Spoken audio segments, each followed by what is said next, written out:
کیا وقت آ گیا ہے؟ تم نے فیصلہ کر لیا؟ تم میں کون سا بلبل گائے گا؟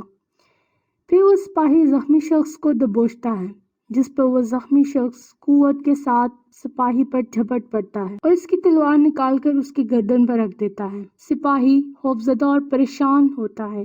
تہخانے میں موجود دوسرا قیدی اس زخمی شخص کو داد دیتا ہے، بہت خوب میرے بھائی، تم ہیرو ہو۔ سپاہی متجسس انداز میں زخمی شخص سے کہتا ہے، کیا وقت آ گیا ہے جناب پیوترو؟ جس پر تہخانے میں موجود دوسرے قیدی کے چہرے پر خوف اور پریشانی کے آثار دکھائی دیتے ہیں۔ سپاہی قیدی کے گلے کو دبوچتا ہے اور پیوترو اس قیدی کے قریب جا کر کہتا ہے، میں نے تمہیں کہا تھا کہ یہ راز کسی کو مت بتانا، یہ تمہاری جان سے بھی زیادہ قیمتی ہے۔ اس قیدی شخص کو اس ساری صورتحال کی سمجھ آ چکی تھی کہ کس طرح پیوترو نے اس شخص سے راز اگلوانے کے لیے خود کو زخمی حالت میں اس قیدی کے ساتھ تہخانے میں پھینکوا دیا۔ قیدی کے چہرے پر خوف کے سائے لہرا رہے تھے۔ اس نے کہا، کوئی اتنا پاگل اور ظالم کیسے ہو سکتا ہے؟ تم نے مجھے دھوکہ دینے کے لیے خود پر تشدد ہونے دیا، تم نے مجھے بیوقوف بنایا۔ جس پر پیوترو مطمئن انداز میں کہتا ہے کہ سب سے زیادہ مشکل کام تمہاری آواز کو برداشت کرنا تھا۔ الوداع میرے دوست۔ جس پر سپاہی قیدی کا گلا کاٹ دیتا ہے۔ پھر پیوترو سپاہی سے پوچھتا ہے، کیا وہ تمہارے پاس ہے؟ جس پر سپاہی اسے پیوترو کی ہاتھ انگوٹھی نکال کر دیتا ہے۔ پیوترو وہ انگوٹھی پہن کر سپاہی سے کہتا ہے، مریوج جھیل کے کنارے پر ماہی گیر ایوب ان بھاگنے والوں میں سے ایک ہے جو اندلس سے بھاگے تھے۔ تحقیقات کرو اور ان کے بارے میں سب معلوم کرو۔ اسکندریہ شہر کے ایک گھر میں ایک بچہ بستر پر لیٹا درد سے کرا رہا ہوتا ہے اور کہتا ہے، زینب امی جان، یہ درد ختم کیوں نہیں ہو رہا؟ میں مر رہا ہوں۔ جس پر زینب تڑپ اٹھتی ہے اور کہتی ہے، ایسا مت کہو میرے بچے، تم ٹھیک ہو جاؤ گے، تم اپنے دوستوں کے ساتھ پہلے جیسے کھیل سکو گے۔ زینب اپنے بچے کے لیے انتہائی پریشان دکھائی دیتی ہے۔ پھر وہ میڈلینا سے کہتی ہے، سرکے والا پانی تیار کرو اور اس میں کالا زیرہ ابالو۔ جس پر میڈلینا کہتی ہے، سرکے اور کالے زیرے کے ساتھ اس کا علاج مشکل لگتا ہے۔ زینب کہتی ہے، میں اس بیماری کو جانتی ہوں، اس کا علاج ڈھونڈنا بہت مشکل ہے۔ میڈلینا پریشان ہو کر کہتی ہے، کیا اسکندریہ میں یہ نہیں ڈھونڈا جا سکتا؟ جس پر زینب اسے بتاتی ہے کہ مجھے نہیں لگتا، اس کا علاج صرف فرینکس زمینوں پر پایا جاتا ہے۔ یہ ایک خاص قسم کی جڑی بوٹی ہے جو سسلی کے ساحل پر پہاڑوں پر اگتی ہے۔ اب بہت دیر ہو چکی ہے، اگر مزید ایک ہفتہ گزرا تو بہت دیر ہو چکی ہوگی۔ جس پر دونوں پریشان ہو جاتی ہیں۔ میڈلینا کہتی ہے، پھر ہم کیا کریں؟ زینب کہتی ہے، سینٹ جان کے سرماؤں کے ہسپتال میں میری ایک معالج سے واقفیت تھی، وہ ایک محنتی معالج ہے، لیکن وہ روڈس کے قریب کالمنوس میں ہے، ہمیں وہاں جا کر اس سے دوا لینی ہوگی۔ جس میں میڈلینا بہت پریشان ہو جاتی ہے۔ زینب کہتی ہے، میں جانتی ہوں یہ بہت خطرناک ہے، مگر ہمیں وہاں ہر حال میں جانا ہوگا۔ ایک جانب پیوترو جیوانی سے اپنے زخم سلوا رہا ہوتا ہے، وہ بت بنا کسی گہری سوچ میں ہوتا ہے۔ جیوانی کہتا ہے، جناب، جو معلومات آپ کو ملی ہیں، کیا وہ اس قابل ہیں کہ جس کے لیے آپ نے اتنی تکلیف برداشت کی؟ جس پر پیوترو غصے سے اسے گھور کر کہتا ہے، مجھے متجسس لوگ پسند ہیں، لیکن وہ لوگ نہیں میری ذات پر متجسس ہوں۔ پھر پیوترو کہتا ہے، جب سے میں پوپ حضرت کے کہنے پر اس گندگی کے گڑھے میں گرا ہوں، سینٹ جان کے سرما میں آپ کے ساتھی میرے خلاف نفرت پھیلا رہے ہیں، ان کے خیال میں کالمنوس جزیرہ میں نے ان سے چھینا ہے۔ جس پر جیوانی پیوترو کے زخم پر مرہم رکھتے ہوئے کہتا ہے، یہ بہت غیر منصفانہ ہے۔ پیوترو کی مرہم پٹی کے بعد جیوانی وہاں سے چلا جاتا ہے۔ پھر وہ پاس کھڑے شخص ڈیگیو سے مخاطب ہوتا ہے، تمہیں کیا لگتا ہے، کیا سینٹ جان کے سرما میرے ساتھ ناانصافی کر رہے ہیں؟ جس پر ڈیگیو کہتا ہے، دراصل وہ صحیح ہیں، کیا تمہیں لگتا ہے کہ تم نے ان سے نہیں چھینا؟ جس پر پیوترو کہتا ہے، صرف تم ہی میرے ساتھ ایماندار ہو، اس لیے میں اپنی زندگی میں سب سے زیادہ تم پر بھروسہ کرتا ہوں۔ تم نے جو کہا سچ ہے، لیکن تم ایک بات بولنا بھول گئے۔ کیا ہم ان کی نااہلی سے کچھ حاصل نہیں کر سکتے؟ میں نے کالمنوس کو مرکز بنا کر بحر روم کے مشرق میں گرہ باندھ دی ہے، اور جب تک وہ گرہ مضبوط رہے گی، عثمانی اور مملوک کا دم گھٹتا رہے گا۔ اندلس ویسے بھی راکھ میں بدل گیا ہے، اور جو معلومات مجھ تک پہنچی ان سے ملنے والی طاقت کا شکریہ، جس سے قاہرہ، یروشلم، اسکندریہ اور قسطنطنیہ سب راکھ میں بدل جائے گی۔ منظر بدلتا ہے۔ بابا عروج اور اس کے ساتھی بحری جہاز میں ہوتے ہیں۔ وہ کھانا کھا رہے ہوتے ہیں۔ الیاس کہتا ہے، میں پیاز کے ساتھ روٹی کھا کھا کر تھک گیا ہوں، اب تو خواب میں بھی پیاز نظر آتے ہیں۔ جس پر بابا عروج کہتے ہیں، شکر کرو الیاس، اب سمندر کے بیچوں بیچ ہم بھیڑ کہاں سے لائیں؟ اتنے میں ہوروزجو اور گولیتوپک عروج بابا کے پاس آتے ہیں۔ گولیتوپک انہیں بتاتا ہے، اس جہاز کا کپتان اس ڈاکو کو جانتا ہے جسے آپ نے مارا ہے۔ بابا عروج لاپرواہی سے کہتا ہے، تو پھر میں کیا کروں؟ جس پر ہوروزجو کہتا ہے، اس کا نام ہیزیگو ہے، وہ بحری قزاق بحری جہازوں پر حملہ کر کے سب لوٹ لیتے تھے۔ کہا جاتا ہے اس کا ایک بھائی ہے جو ایک بدکار قاتل ہے۔ پھر گولیتوپک کہتا ہے، میں نے بھی اس کا نام سنا ہے، اس کا نام انٹوان ہے، اس کا لقب پوسائیڈن ہے۔ وہ کافر کہتا ہے، میں پوسائیڈن ہوں، یعنی جیسے کافر اپنے قدیم عقیدوں میں مانتے ہیں، ایسے ہی وہ اپنے آپ کو سمندروں کا خدا کہتا ہے۔ الچی ہرابے بابا عروج سے کہتا ہے، میں نہیں چاہتا کہ میری وجہ سے تمہیں کچھ ہو۔ بابا عروج کہتے ہیں، اگر ہم انٹوان سے ملے، مجھے یقین ہے جب وہ ہمیں دیکھے گا وہ اپنا ذہن بدل لے گا، اور اگر وہ نہیں بدلتا، اگر وہ خود کو پھر بھی سمندر کا خدا کہتا رہے گا تو ہم اسے اچھی مار دیں گے اور مسئلہ ختم ہو جائے گا۔ گولیتوپک کہتا ہے، بابا عروج، اگر آپ کہہ رہے ہیں تو ایسا ہی ہوگا، میں صرف خبردار کر رہا تھا۔ منظر بدلتا ہے۔ انٹوان کے ساتھی کچھ لوگوں کو قیدی بنا کر لا رہے ہوتے ہیں، جس پر انٹوان پوچھتا ہے، کیا اتنے ہی ہیں؟ کیا تمہیں 3 مختلف ترکی گاؤں سے صرف اتنے ہی غلام مل سکے ہیں؟ جس پر انٹوان کا ساتھی کہتا ہے کہ انہوں نے میرے خلاف مزاحمت کی، لہٰذا ان میں سے اکثر مارے گئے۔ جس پر انٹوان ہنس کر کہتا ہے، کتنا بے معنی نقصان ہے، تو انہوں نے تھکے اور اکتائے ہوئے مر جانے کا انتخاب کیا۔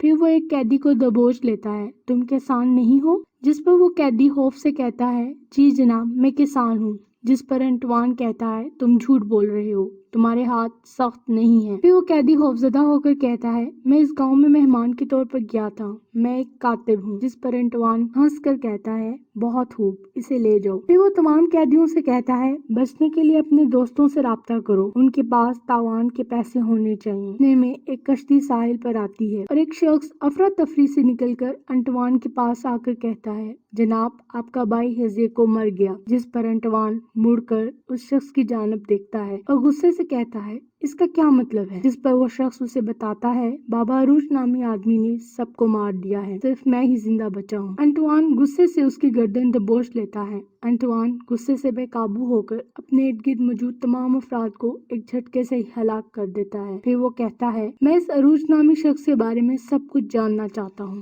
منظر بدلتا ہے۔ اسحاق صاحب اور خضر باتوں میں مصروف ہوتے ہیں۔ خضر کہتا ہے، دکان اچھی جا رہی ہے، لیکن کھیتی باڑی اور دکان کا حساب تھوڑا ملا ہوا ہے۔ جس پر اسحاق صاحب کہتے ہیں، تم یہاں آ گئے ہو، اب انہیں ترتیب دے سکتے ہو، کیا کوئی تم سے بہتر حساب کتاب جانتا ہے؟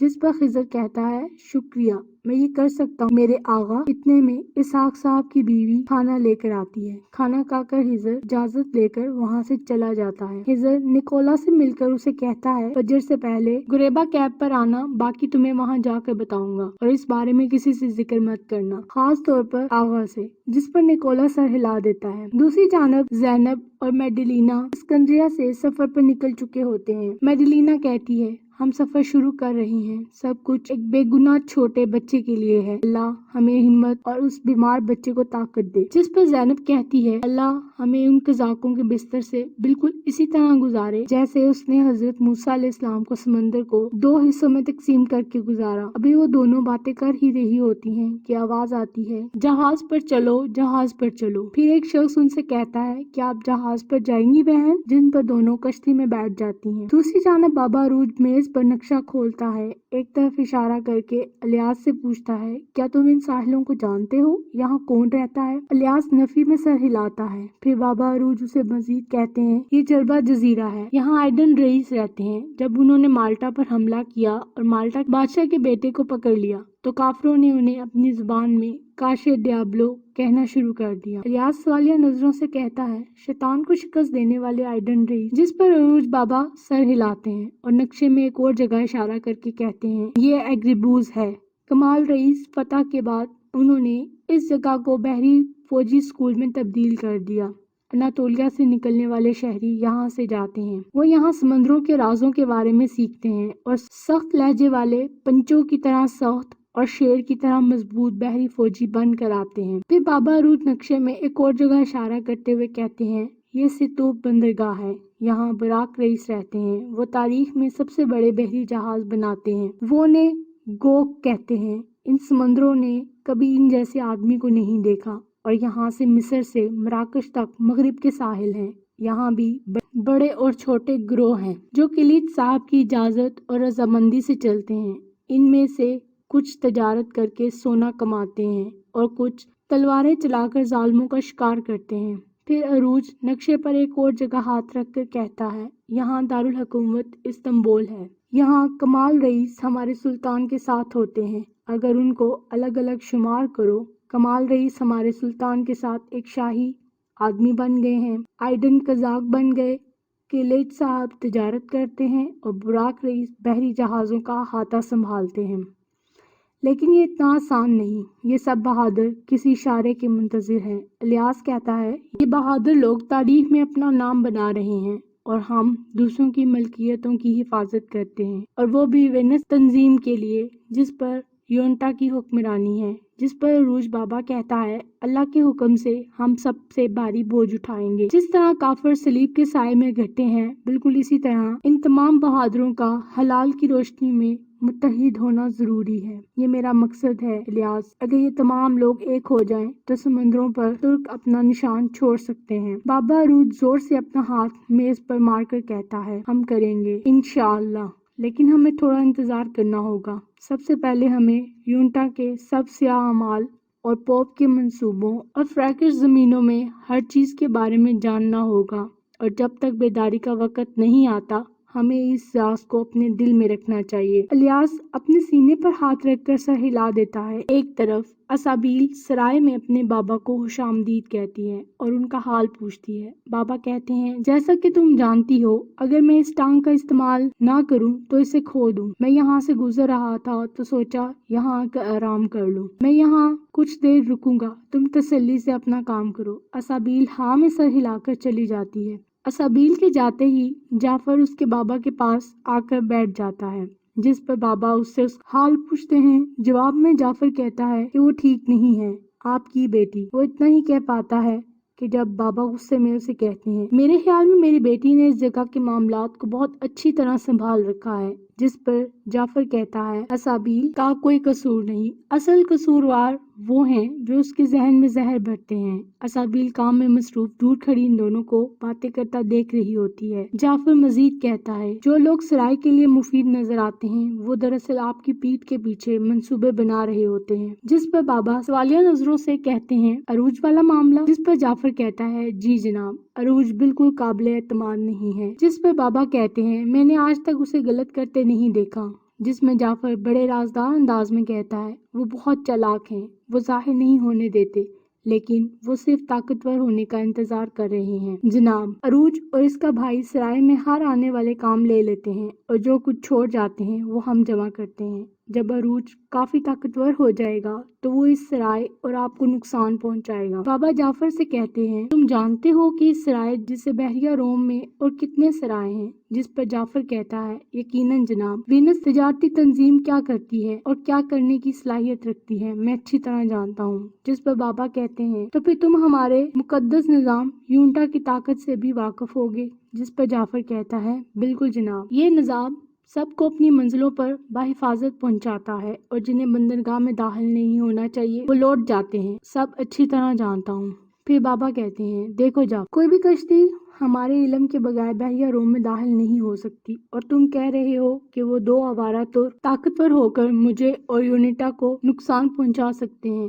جس پر جعفر کہتا ہے، غصہ مت ہوں، لیکن جیسے ہی عثمانی اور وینس کے درمیان عارضی صلح کے سال طویل ہوتے جا رہے ہیں، آپ کی یادداشت کمزور ہوتی جا رہی ہے، صرف اس لیے کہ کمال رئیس نوجوان ملاحوں کو تربیت دے رہا ہے، کلج صاحب اور کچھ گیلیون کے ساتھ تجارت کر رہا ہے۔ آپ کو لگتا ہے کہ وہ ماضی بھول گئے ہوں گے؟ جب وہ بحریہ روم میں دوبارہ آگ لگانے کی کوشش کریں گے تو آپ کے خلاف آپ کے خیال میں اسکندریہ میں سب سے پہلے آگ لگانے والا کون ہوگا؟ جس پر بابا سوچ میں پڑ جاتے ہیں۔ منظر بدلتا ہے۔ پیوترو کہتا ہے کالمنوس، وینس، سویلیا، کریٹ اور اسکندریہ۔ میں نے راز جاننے کے لیے پورے بحیرہ روم کو خون میں ڈھک دیا، لیکن پھر بھی ہم اس تک نہیں پہنچ سکے۔ ڈیگیو کہتا ہے لیکن ہم اس راز کے بہت پاس آ چکے ہیں۔ آپ کہہ رہے ہیں یہ بڑی طاقت آسانی سے حاصل نہیں کی جا سکتی۔ جس پر پیوترو کہتا ہے یہ کبھی آسان نہیں تھا، لیکن ہم اس کے بہت قریب پہنچ گئے ہیں۔ جب وہ عظیم طاقت ہمارے ہاتھ میں ہوگی تو سب کچھ بہت مختلف ہوگا۔ اتنے میں دروازے پر دستک ہوتی ہے اور ایک شخص اندر آ کر بتاتا ہے کہ جس گروہ کی آپ توقع کر رہے تھے وہ یہاں آ گیا ہے۔ پیوترو باہر جا کر دیکھتا ہے تو وہ گروہ کا سردار کہتا ہے میرے عظیم آقا، پوپ حضرت کے حکم سے ہم پورے جزیرے سے وحشی عربوں کے ان گندے نشانات کو مٹا رہے ہیں۔ آپ کے حکم کے مطابق یہ گریناڈا کے محافظ کانسی کے ہیلمٹ، تلواریں اور زرہ ہیں۔ پھر وہ ایک اپنے ساتھی راتکو کو کہتا ہے اس گروہ کے لیے تحفہ لے کے آؤ۔ پھر وہ اپنی کہانی بتاتا ہے کہ جب مجھے مقدس باپ نے چنا تو میں بے مقصد گناہ گار روح تھا۔ انہوں نے مجھ سے میرا نام پوچھا، میں نے کہا میرا نام البرٹو ہے، لیکن انہوں نے مجھے پیوترو کہا۔ انہوں نے مجھے نیا نام اور نئی زندگی دی، اور پھر انہوں نے مجھے اپنے خاندان کی مہر والی یہ انگوٹھی دی اور مجھے دنیا کے اندھیرے کی طرف بھیج دیا۔ پیوترو اپنا ہاتھ آگے بڑھاتا ہے۔ گروہ کے فرد باری باری آگے بڑھ کر اس کا ہاتھ چومنے لگتے ہیں۔ دوسری طرف خضر نکولا سے کشتی لے لیتا ہے، جس پر نکولا پریشان دکھائی دیتا ہے کہ اسحاق آغا کو کیا بتایا جائے۔ خضر نکولا سے کہتا ہے مجھے تمہاری ضرورت ہے، تم اسحاق آغا کی توجہ ادھر ادھر لگاؤ۔ اگر انہوں نے پوچھا تو تم کہنا کہ تم نہیں جانتے۔ خضر جانے لگتا ہے تو نکولا اس کی طرف دیکھ کر حیرانی سے پوچھتا ہے تم اپنے ساتھ بندوقیں کیوں لے جا رہے ہو؟ تم کسی خطرے میں جا رہے ہو؟ میں تمہارے ساتھ جانا چاہتا ہوں۔ جس پر خضر کہتا ہے یہ بہت خطرناک ہے، اس لیے تمہیں ساتھ لے کر نہیں جا سکتا۔ دوسری جانب کشتی میں زینب کو ایک شخص چھیڑتا ہے، جس پر وہ اسے زوردار تھپڑ دے مارتی ہے، اور ایک جانب اسحاق صاحب خضر کے متعلق پوچھتے ہیں، جس پر نکولا اسے جھوٹ کہتا ہے، لیکن اسحاق نکولا کے رویے سے بھانپ جاتے ہیں کہ ضرور کوئی گڑبڑ ہے۔ اسابیل بازار جا کر موٹا گوشت اور کچھ پھل خرید رہی ہوتی ہے کہ اس کا آدمی آ کر عروج کے ساتھ ہونے والے سارے معاملے کی خبر دیتا ہے، جس پر اسابیل سوچ میں پڑ جاتی ہے۔ ادھر خضر کی کشتی آہستہ آہستہ چل رہی ہوتی ہے، جس سے اسے بہت ہفکی ہوتی ہے، کیونکہ خضر کو جلد اپنی منزل پر پہنچنا تھا۔ وہ کشتی میں موجود سامان کو سمندر میں پھینکنے لگتا ہے اور کشتی ہلکی ہو کر تیز چلنے لگتی ہے۔ بابا عروج اور اس کے ساتھی خیر خیریت سے الچی ہرابے کو اسکندریہ تک پہنچا دیتا ہے۔ وہ پہنچ کر کچھ لوگ بابا عروج کے پاس آتے ہیں اور کہتے ہیں ہم نے سنا ہے کہ آپ ایک ظالم کافر سے لڑے اور بحر سفید میں مسلمانوں کے چہرے پر خوشی لائے۔ اسی بھیڑ میں اسابیل بابا عروج کو سرائے میں آنے کا اشارہ کرتی ہے۔ الیاس بابا عروج سے کہتا ہے کہ چلو چلتے ہیں، ضرور اسابیل نے کھانے کا انتظام کر رکھا ہے۔ جس پر بابا عروج کہتا ہے نہیں، میں پہلے گھر جاؤں گا، دسپینا میرا انتظار کر رہی ہوگی۔ الیاس سرائے میں جا کر کچھ لڑکیوں کے سامنے اپنی بہادری کے قصے سنا رہا ہوتا ہے جب اسابیل اس سے عروج کے بارے میں پوچھتی ہے۔ الیاس اسے کہتا ہے وہ بہت پہلے اپنے گھر جا چکے ہیں۔ بابا عروج جن کی وجہ سے دریا کانپ اٹھتا ہے وہ دسپینا سے ڈرتے ہیں، جس پر اسابیل کے چہرے پر جلن کے آثار نمودار ہوتے ہیں۔ اسابیل کہتی ہے کہ مجھے راستے میں ہونے والے حادثے کے بارے میں بات کرنی ہے۔ الیاس کہتا ہے یہ بات تو میں بھی آپ کو بتا سکتا ہوں، جس پر اسابیل اتراتے ہوئے کہتی ہے کوئی ضرورت نہیں، اور وہاں سے چلی جاتی ہے۔ پاس کھڑی لڑکی الیاس سے کہتی ہے میں سمجھی تم اسابیل کو تنگ کرنے کے لیے ایسے کہتے ہو، لیکن تمہیں تو کچھ نہیں معلوم۔ جس پر الیاس سوالیہ نظروں سے پوچھتا ہے ایسی کیا بات ہے جو مجھے نہیں معلوم۔ پاس کھڑی دوسری لڑکی کہتی ہے تم عورت باز کے طور پر جانے جاتے ہو، لیکن تم عورتوں کی روح کے بارے میں کچھ نہیں جانتے، اور یہیں اس قسط کا اختتام ہوتا ہے۔